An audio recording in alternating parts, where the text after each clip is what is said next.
Hello, everyone, and I hope you're having a wonderful day. Today, we're going to explore a deeply emotional story about Huyen and her daughter Maya. A quiet morning in a small house, a long day of selling vegetables at the market, and the hidden worries that follow them every step of the way. From moments of love and resilience to a difficult encounter that brings unresolved family tensions back to the surface, this story reveals the strength of a mother who keeps going, no matter how heavy life becomes.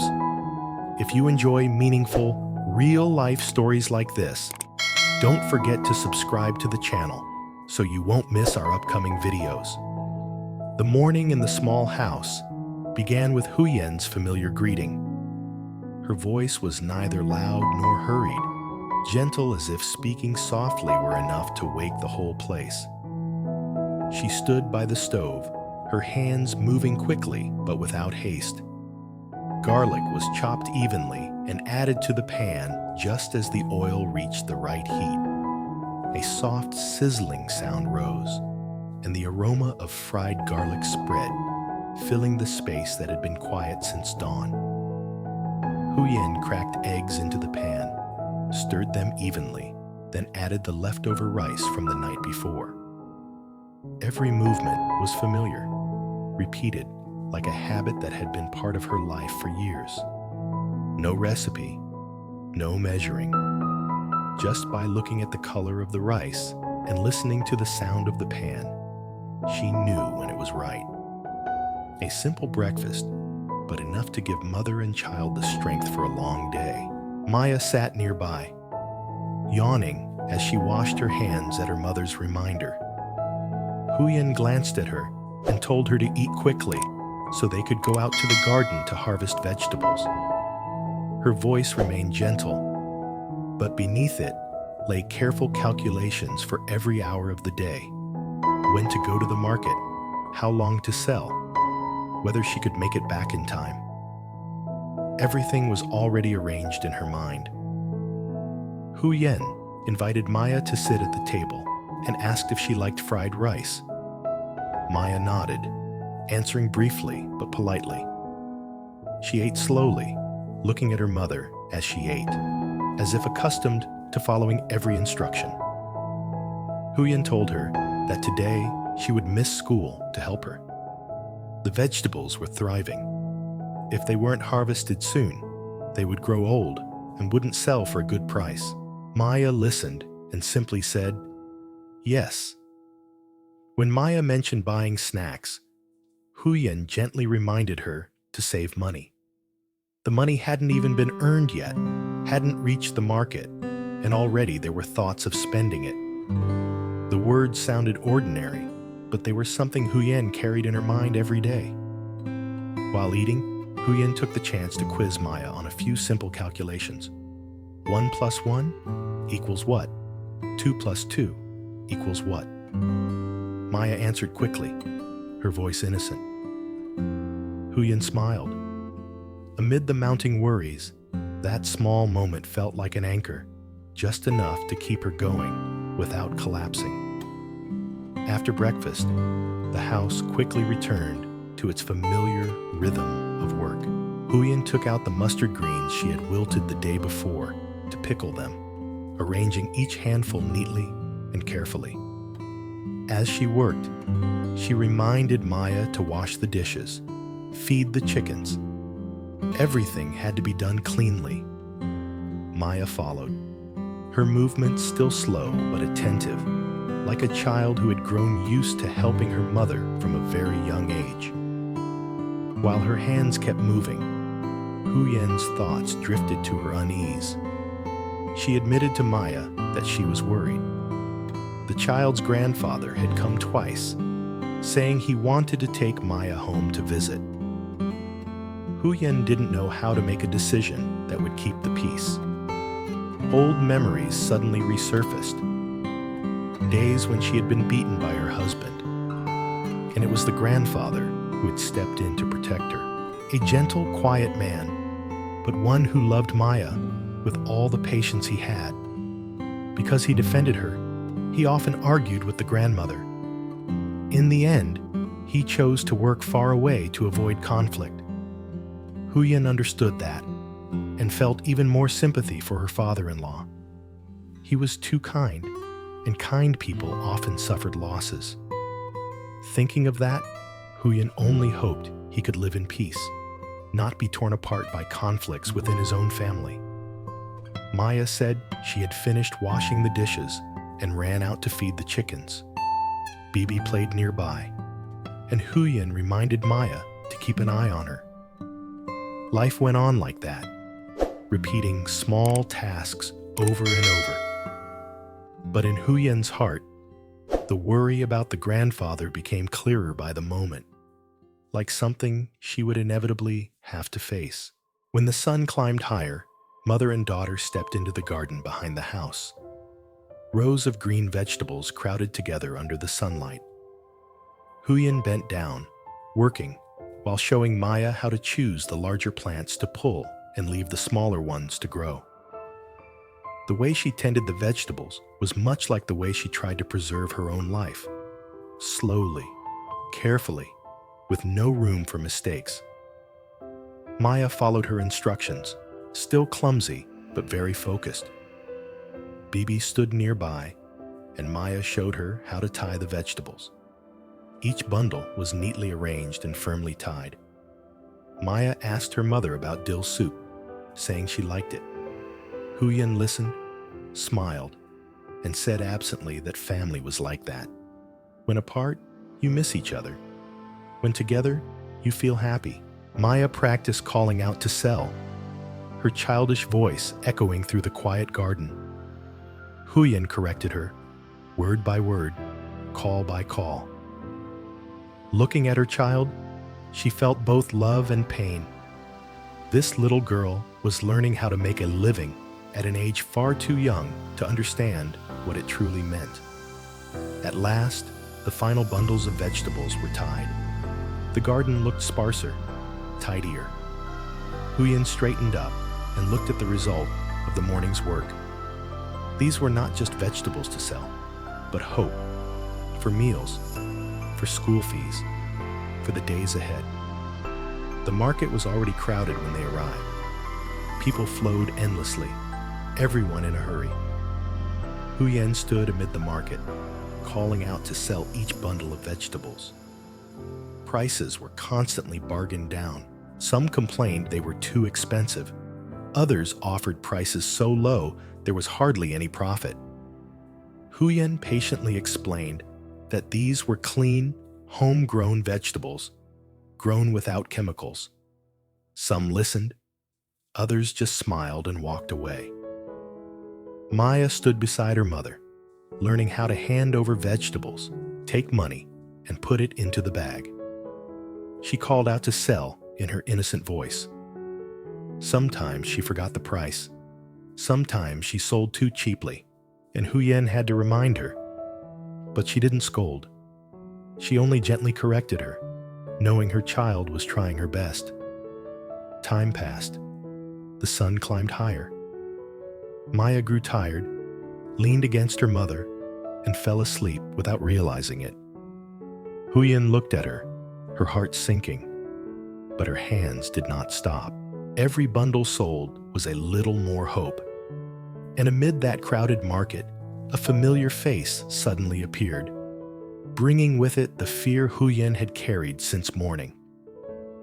In the jostling crowd, Huyen recognized him at first glance. Maya's grandfather stood not far away, thin, slightly stooped, his eyes having followed the two of them for some time. Huyen's heart tightened. What she had feared all morning had finally come. He walked over, his voice calm as always. It was Sunday, he said, so he wanted to take Maya home to visit her grandparents. Huyen hesitated slightly, but tried to stay composed. She explained that Maya was off school today and had come to the market with her to sell vegetables, and that nothing had been arranged in advance. Her tone was polite, but inside, she was tangled in confusion. Maya had just woken up. seeing a strange man standing in front of her. She startled and clung tightly to her mother's clothes. Fear filled her eyes, her hands gripping as if letting go would mean being taken somewhere. Maya shook her head repeatedly, saying she didn't want to go anywhere. Huyen crouched down to her child's eye level, gently soothing her. She said that was Grandpa, someone who loved her very much. But Maya still refused, repeating only one thing: she would go only if her mother went with her. Hearing that, Huyen hesitated even more. Old memories and lingering fears surged back.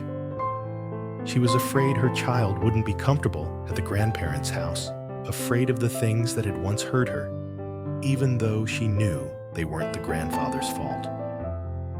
But Huyen also understood that he meant no harm. He only wanted to be close to his granddaughter, to make up for the months of separation. After a few exchanges, Huyen made a decision. She said she would bring Maya to the grandparents' house after finishing selling the vegetables, or if necessary, she would go with her. The grandfather nodded, said nothing more, and turned to leave. Maya watched him go, her eyes full of confusion, not understanding what was happening. Huyen tightened her grip on her daughter's hand and returned to the half-finished basket of vegetables. The decision had been spoken, but her heart felt heavy.